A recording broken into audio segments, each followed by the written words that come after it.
Some people meet for a season, some for a reason, and some to change your soul forever. The letter she never got. In a quiet town nestled between misty hills and golden wheat fields lived Elara, a girl with eyes that held a sadness no one could name. She worked at a bookstore, silent, gentle, always lost in the pages of someone else's story.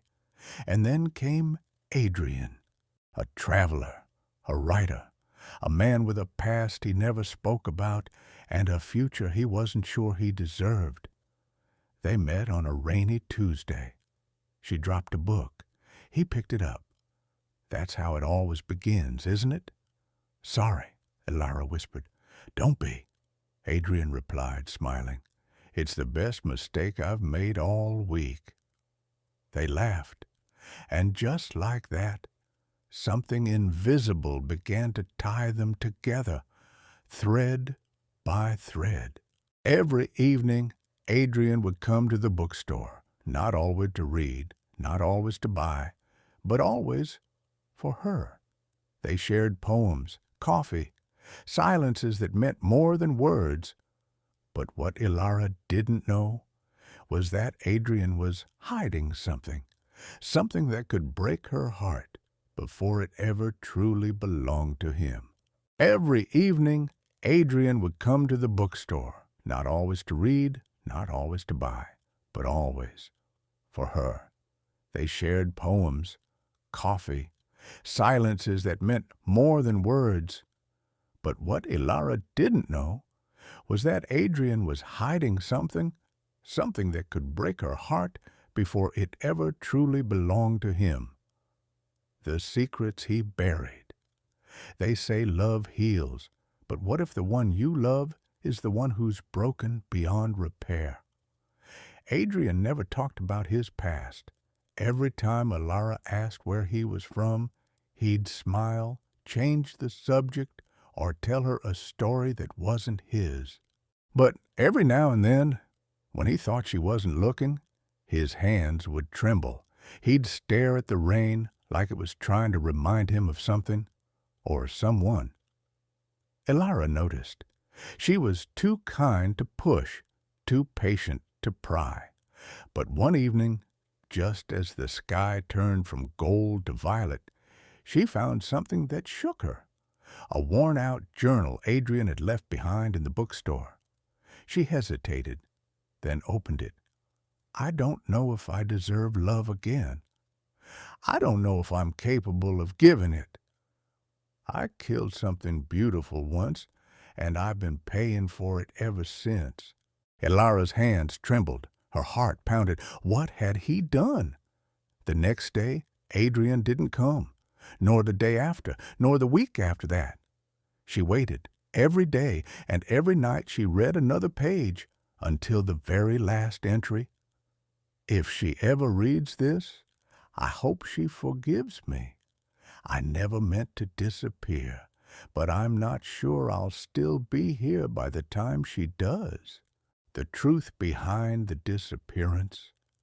Sometimes the ones who vanish don't want to be found, because what they're hiding isn't just from you. It's from themselves.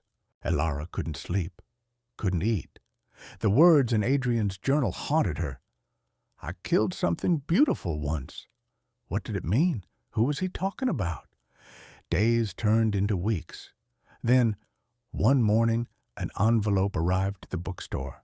No name, no address, just her name, in Adrian's handwriting. With trembling fingers, Elara opened it. Inside was a photograph. A woman, young, bright, smiling, with Adrian's arm around her. They looked happy. Until you looked closer, there was something hollow in Adrian's eyes, as if, even then, he knew it wouldn't last. And behind the photo, a second page. Her name was Emily, my fiancée. 3 years ago, we were driving home from a late-night movie. It was raining and I was drunk. She told me not to drive. I laughed, said I was fine. I wasn't. I woke up in the hospital with a fractured shoulder. Emily never woke up at all. Elara's breath caught in her throat. Since that night, I've been running from her memory, from the guilt, from myself. You were the first light I'd seen in years, Elara, and I was terrified of ruining you, too. So I left. Not because I didn't care, but because I did. She clutched the letter to her chest. Tears streamed down her face, not just for Adrian, but for Emily, for the kind of pain that never shows until it's too late. But she wasn't angry. She was heartbroken, but not angry, because now she understood. The one thing he didn't expect. He walked away because he thought he was poison. But love, real love, doesn't fear the scars. It sees them and stays anyway. 3 months had passed. Elara never told anyone, not her friends, not her family. Adrian's pain felt too sacred to share. But every day she came to the bookstore. Every night she walked home under the same street lamp where they once stood and shared their first laugh. And then, one morning, just as winter kissed the windows with frost, she saw him, Adrian, standing at the edge of the bookstore window, thinner, worn, but still him. Their eyes met. Time didn't freeze, it shattered. He stepped forward, hesitant, unsure. "I didn't think you'd want to see me," he said, his voice barely above a whisper. Elara's eyes filled with tears, but not the kind he expected. "You left," she said, voice trembling, "but you didn't leave me. Not really. You left you." Adrian looked away, ashamed. "I'm not the man you think I am, Elara. I killed someone who loved me. I don't deserve to be loved again." She stepped closer, placed her hand on his chest. "Then maybe," she whispered, "it's time you meet the version of yourself that does." He didn't cry, not then, but when she hugged him, when she didn't run away from his darkness. That's when the dam broke. He realized she didn't come to fix him. She came to remind him he wasn't beyond repair. The final goodbye or a new beginning. Some stories don't end where you expect them to. Some heartbreaks aren't endings. They're openings in disguise. After that morning, Adrian didn't run. He stayed. He helped around the bookstore, quietly, humbly. He and Elara didn't rush things. There were no grand declarations, just healing, one shared sunrise at a time. But guilt is a slow poison. Even love can't always cure it. One night, Adrian left another note on Elara's counter, not to disappear. Elara folded the letter slowly. She knew he had to go, but this time he promised he'd return, and that changed everything. Days passed, then a week, 2, no calls, no letters. Her heart whispered, maybe he couldn't face it. Maybe he chose to let go of you, too.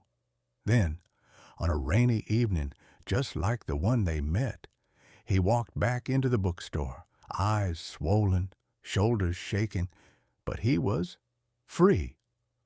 "They forgave me," he said, voice trembling. "They cried, they screamed, but in the end, they forgave me." Elara didn't say a word. She walked to him, held him close, and whispered, "Then maybe now it's time you forgive yourself." They stood in the middle of that tiny bookstore, 2 broken souls stitched back together, not by perfection, but by truth. Love didn't save him, but it gave him a reason to save himself. Part 6. The Truth She Never Told Him. We think we know a story until we hear it from the one who never spoke. Years passed. Adrian and Elara built a quiet life, modest peaceful, full of shared silence and old books. People envied their bond, but no one knew the weight it carried, especially Alara's, because there was one truth she never told Adrian, one chapter she ripped from her own story, until now. She sat by the fireplace, holding her old journal, and she finally wrote, "Adrian, if you're reading this someday, it means I never found the courage to say it out loud. I didn't know who was driving that night. I didn't know it was you until months after we met, when I saw your name in the accident report while cleaning out her old things. I wanted to hate you. I tried to hate you. But all I saw was a broken man trying to build again. And somehow that healed me too." She closes the journal. Tears fall, not from betrayal, but from release. She never told him, because forgiveness had already happened, long before he walked into that bookstore. And love? It wasn't built on lies. It was built on something far deeper, a knowing, a pain shared in silence, and a choice to love anyway. Sometimes the universe doesn't bring us people to fix us. It brings us the ones who broke us, to remind us that even shattered hearts still beat. Part 7. The letter I found after they were gone. They say true love leaves behind echoes, soft whispers in the walls of time for those willing to listen. I found the letter the day we packed up the old bookstore. Dust had settled on every corner, but the love in that place, it was still alive. They were gone now, both of them, peacefully, together, just like they always wanted. But that letter, it was addressed to me, to the one who carries our story now. If you're reading this, it means you're old enough to understand what love really means. It was written in my mother's handwriting, Elara. My dad, Adrian, had signed the bottom. You always asked how we met, and we told you the fairy tale version, but now here's the truth. We were two broken people who found each other by accident, or maybe fate. We didn't fall in love because we were perfect. We loved each other because of our imperfections. I forgave him long before he knew I needed to, and he loved me long before he believed he deserved to. I closed the letter with tears in my eyes, not because it was sad, but because it was real.